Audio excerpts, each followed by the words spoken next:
Bonjour, je n'ai pas fait une vidéo hier. Bon, hier il y avait le football et c'était compliqué. Alors hier, quand j'ai travaillé ce quintet, le vendredi, toujours en premier, j'avais proposé un 3+, mais j'avais bien indiqué dans le texte, ce sera chacun le sien. Hein, parce que bon, voilà, je conseille ce 3+ numérologique. C'est un pur hasard, j'espère qu'il fera bien les choses, mais bon.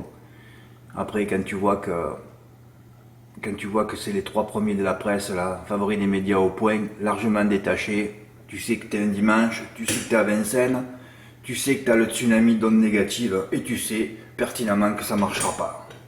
Je l'ai quand même fait, mais bon. Moi, je me suis dit, de toute façon, après avoir eu la faute de Gaspard de Brion, parce qu'on est quand même le dimanche, tous les favoris au galop, c'est ça, c'est le tsunami de cet hippodrome maudit, hein. Alors la semaine dernière, on avait vu Inoubliable, oui, qui s'est fait accrocher au départ au galop. Bon, Flamme du Goutier, c'était pas une favori. Si, elle faisait partie des favoris, mais bon, elle est partie au galop encore.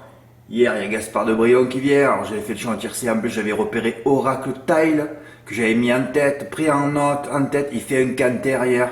Alors vous avez lu le discours, le commentaire de Thierry Duvadestin, mais il faut toujours savoir que cette famille-là, que j'ai éprouvée plusieurs fois, sont toujours pessimistes. Voilà. Donc, et c'est la famille la plus intelligente des courses. Et hier, Oracle Tile, j'ai dit, c'est pas possible, tu n'as pas mis un billet gagnant placé, c'est quand même incroyable. D'ailleurs, il y a un abonné qui l'a touché. Voilà. Et j'avais fait 12 au 11, hein. Et le 11 venait, et Gaspard de Brion au galop. Mais je sais pas s'il avait les ressources suffisantes pour faire l'arrivée. J'ai pas lu d'ailleurs l'avis de Mathieu Abrivard, je vais le mettre tout à l'heure. Et quand j'ai vu Gaspard, j'ai dit tu vas voir, Fine Colline va s'enlever, et ça n'a pas loupé, elle avait course gagnée hier, mais c'est qu'une histoire d'onde, voilà. Et Fine Colline, c'est enlevé. Bon, j'avais proposé Sifaradeco, qui m'avait bien plu dans la finale, et Million Dollar Rhyme, qui était, je pense, la base la plus solide de la course. Et dans mon champ, vous remarquerez, parce que j'ai toujours pareil, on enlève les trop interdits, mais j'avais gardé Fado Duchesne, qui rendait 50 mètres la dernière fois, et ceux qui ont vu son chrono, voilà, qui rendait 50 mètres. Si tu regardes le chrono de Fado Duchesne, c'était lui qui avait fait le meilleur chrono. Ouais, de tous les chevaux, même s'il termine 11e. Donc là, en 25 mètres, on pouvait pressentir que ça allait être l'outsider à l'arrivée. Et voilà, le 14, il était à l'arrivée. Hein, c'était l'abandonné de la presse. J'en sors souvent des abandonnés. Ben oui, regardez. 0 fois cité. Il méritait pas 0 fois cité, lui. Non, il méritait pas 0 fois cité. Dernière colonne du turf. Mais comme on a dit, c'était pas un interdit, donc il faut le mettre. Après, évidemment, hein, toute une question de réussite, hein, on voit que ça, de toute façon, à Vincennes. Après, il faut voir les zones. Hein. On a vu Thierry P toucher un quartier dans l'Ordre après la disqualification du premier. J'ai touché quelques jours après le quintet dans l'Ordre suite à la disqualification de Fric Duchesne. Qui Fric Duchesne était la note, mais quand tu prends une note à Vincennes, tu sais que c'est détruit tout de suite après, parce que tout le monde l'a vu. Donc on pouvait pressentir que Fric Duchesne ne serait pas à l'arrivée. Et ben voilà, il a été disqualifié après enquête. C'est toujours la même histoire à Vincennes. Voilà. Par contre, c'est que dans mon regret, dans les basses, ce serait Copsy. Parce que Copsy, c'est vrai qu'il était revenu sur Zakaria Bar à la fin, mais c'est plutôt les chevals de vitesse. Alors bon, j'avais proposé ça. Ben écoutez, ça n'a pas marché. Toujours pareil, je mets 2 femelles en base, les 2 femelles pas là, il fallait prendre que des mâles. Mais j'étais un peu déçu quand même du rapport même du quintet des ordres. Qui c'est qui a mis le 14 dans son jeu? Tu aurais dû toucher plus? Oui, parce qu'on a eu un exploit hier. Oui, oui, oui. Mais enfin, tout ça, voilà, alors là, il faut beaucoup de réussite. Hein. Il y a Fric Duchesne qui est disqualifié après enquête, il y a Fine Colline qui avait course gagnée. Tu vois, dans tous les états qu'il faut passer dans la ligne droite pour gagner, c'est jamais fluide. Hein. Ça n'existe pas des arrivées fluides. Hein. Ou 1 sur 1000 peut-être. Hein. Et hier, moi, j'ai envie d'aller sur le site d'Equidia et de leur dire, mais il faut arrêter Vincennes. Quoi. Bon, j'ai pas... À bout de la 5e course, je savais déjà ce qui allait se passer. Hein. J'avais déjà donné la tendance. Hein. Déjà 5 courses de disputées, tous les favoris à la rue.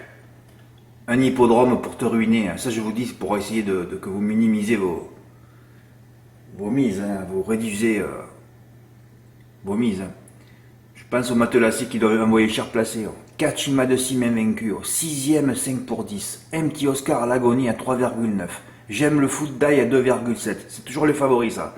Bon, dans la 4e, c'était pas des grands favoris. Hein. Il y en avait 2 à 5 contre 1. Un qui termine 11e, JMB, et notre 5e encore. Intuition, 4e à 2,8. Ça fait peur, non? Alors évidemment, Chaque fois que c'est pareil, je peux en mettre 3, 4 ou 5. La sixième, dès que je l'écris moi, comme je suis empli d'ondes, évidemment, la sixième a été remportée par Hinault du Lepin, le favori. Et ensuite, c'est revite parti en couille. Hein. Oui, les deux dernières.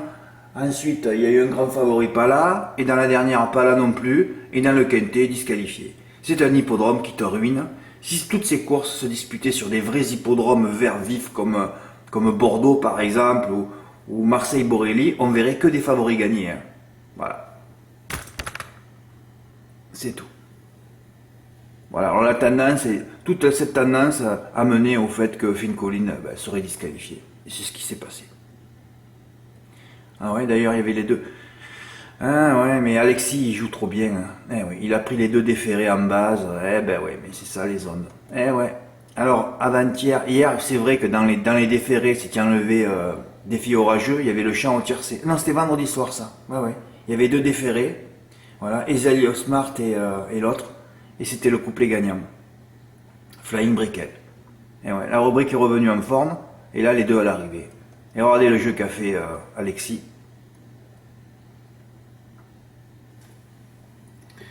Voilà, il est parti des rodeurs déférés et il a gardé Copsy. Voilà, million de dollars quand j'ai marqué qu'il revient en France avec de grandes ambitions, 2 accessibles d'honneur, il a mis deuxième. Il a pris ses belles romains, le redéféré, voilà, et il a mis Copsy parce qu'il doit bien l'aimer. Et puis Copsy, voilà, c'est pour être une base. D'ailleurs, de mon 3+, c'est lui que j'ai mis en canon partant, donc voilà. Et il les a tous mis, hein, il n'a pas cherché une oreille. Hein. Après ce qu'on a vécu jeudi, d'avoir raté des milliers d'euros en faisant n'importe quoi, et là, enfin, avoir mis les 3 bases à l'arrivée et pas touché. Je reviens sur ce que j'avais dit, Mathieu, si on l'avait fait, si on l'avait fait même à 50%, oui, on l'avait en valeur finalement, même à 90 euros, on l'avait en valeur et on prenait 2005. Hein. Et si je te fais passer le jeu à 180 euros, d'ailleurs, je sais même pas pourquoi je te l'ai pas fait passer, hein, et on prenait 5000 euros quand même. Hein. Ah ouais, non, mais ça fait peur. Mais c'est bien, c'est qu'on vit quand même des coups, hein, des gros coups chaque semaine. Hein. Ah ouais. Et puis il y en a qui jouent bien. Alexis P en ce moment, il est en pleine forme. Hein. Et voilà. Regardez, il a fait X11, X7, 16. Ah, il fait beaucoup de réussite. Hein. Il faut la disqualification du 8. Il faut que Phil Collins s'enlève. Mais bon, là, il y a un marabout sur cet hippodrome. Je sais pas ce qu'il y a, mais bon. Ah, le week-end, ça fait peur. Hein. Ouais, ça faisait longtemps que. Ouais, mais entre 2 week-ends, là, au mois de décembre, les gens ils rejouent plus, ils veulent gagner leurs vacances, leurs cadeaux de Noël, et ils détruisent tout. Hein. Ah ouais, ouais. Oh, hier, il y en a qui ont dû se pendre. Hein. Je suis sûr qu'il y a eu des suicides hier. C'est des réunions suicidaires à Vincennes. Quand on annonce les grandes réunions à Vincennes, tu peux te dire qu'il n'y a aucun favori à l'arrivée. Hein. Ah, ça fait peur. Oui, oui, c'est un hippodrome qui fait peur. Donc c'est pour ça qu'il faut toujours rester calme. D'ailleurs, il est resté calme, hein, Alexis. Il a juste fait un 3+, à 25%. Hein, et il a pris 1787 euros. Pas de gagnant dans l'ordre. Toi, tu es formaté, Alexis, pour faire un gros coup, pour faire un séisme. Hein. Un séisme à 30, 40, 50 000 euros. Hein. Ah oui, tu es formaté là. Regardez, il a mis Fado du chêne, il les a tous mis. Hein. Faut pas bouger une oreille. Hein. Toujours pareil, dans le champ et nuit, tous les chevaux, moins les interdits. Hein. Voilà. C'est comme ça qu'on peut toucher des coups, c'est tout. Et qu'on peut créer des séismes. Eh ben, bravo à toi, tu as fait un exploit hier. Et la France n'a pas fait un exploit hier, et moi j'avais 300 euros gagnants en 6 contre 1, j'ai dit, de 3 euros je vais dépasser. Hein. Oui, j'avais joué 300 euros déjà il y a 15 jours à 6 contre 1. J'étais à 1008, j'ai dit c'est le signe, et puis non, ça n'a pas tourné en notre faveur, mais bon, il n'y a pas de regret à avoir sur la finale. Hein. Pendant 80 minutes tu joues pas, bon, bah, tu n'as rien à dire. Hein. Voilà, tu n'as rien à dire. En plus, toujours pareil, ils n'en parlent pas à la télé, mais bon, l'entraîneur argentin commence à faire des changements défensifs, et dès que tu fais des changements défensifs dans un match, tu te fais crucifier juste après. Voilà, c'est des entraîneurs qui n'ont toujours pas compris comment ça marchait le foot. À la fin d'un match, il faut faire rentrer des attaquants plutôt que des défenseurs. Hein. Ça n'a jamais sécurisé quoi que ce soit. Au contraire, tu fais rentrer des défenseurs, tu envoies des mauvais signaux et tu te prends 2 buts dans la foulée. Voilà. Mais bon, pas de regret. Hein. Mais bravo Alexis. Hein. Tu mérites. Hein. Qu'est-ce que tu veux que je te dise? T'as bien joué. Hein. Tu es allé contre les favoris, les tendances du week-end, la malédiction de cet hippodrome qui ruine tout le monde d'ailleurs. Hein. Ceux qui jouent à côté. Hein. Heureusement que nous, on rentre pas dans ça. Hein. Allez, suite au prochain épisode et suite au prochain exploit. Merci pour votre écoute, à bientôt. Au revoir.